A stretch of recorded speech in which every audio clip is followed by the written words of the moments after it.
को देखती है। आज भी जो बहरान चल रहे हैं मुल्क में, चाहे वो बिजली के बहरान हो या बाकी बहरान हो, उसमें आप देखें कि बिजली के बहरान में भी जो शहीद मोहतरमा बेनज़ीर भुट्टो साहिबा ने जो प्रोजेक्ट शुरू किया था थरकोल का, जिसको बाद में उसके बाद जो हुकूमत है उसने फिर बंद किया, और फिर मोहतरमा आसिफ अली ज़रदारी साहब जो प्रेसिडेंट ऑफ पाकिस्तान बने 2008 के बाद, उन्होंने उस थरकोल के प्रोजेक्ट को शुरू किया और अल्हम्दुलिल्लाह थरपारकर से बिजली निकल रही है।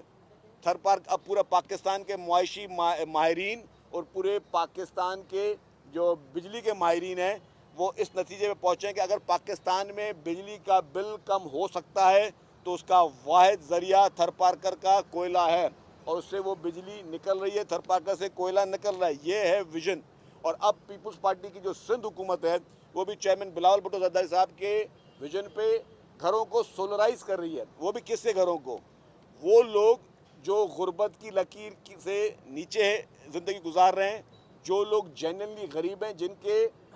डेटा जो हैं वो बेनज़ीर इनकम सपोर्ट प्रोग्राम और बाकी जो हमारे स्टेटिस्टिक के इदारे हैं उन्होंने वेरीफाई किए हैं, उनको जो है मुफ्त में सोलर लगाए जा रहे हैं, ताकि वो लोग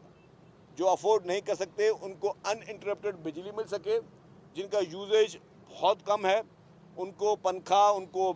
बल्ब, उनको सोलर प्लेट, उनको बैटरी, ये सोल्यूशन इस वक्त एनर्जी डिपार्टमेंट कर रहा है। तो ये सारा विजन चेयरमैन पाकिस्तान पीपल्स पार्टी बिलावल भुट्टो ज़रदारी साहब का है कि वो गरीब आवाम को हर मुमकिन किस्म की सहूलत जो है वो प्रोवाइड कर रहे हैं। इसके बाद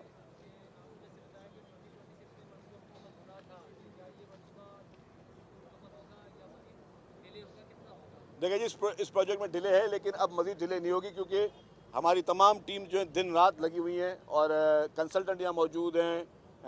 ट्रांस कराची की पूरी टीम यहाँ मौजूद है, सेक्रेटरी ट्रांसपोर्ट मौजूद हैं, कॉन्ट्रैक्टर्स यहाँ मौजूद हैं, और सबको हमने बाउंड किया कि यहाँ से कोई हिलेगा नहीं, ये प्रोजेक्ट कंप्लीट होगा। जी,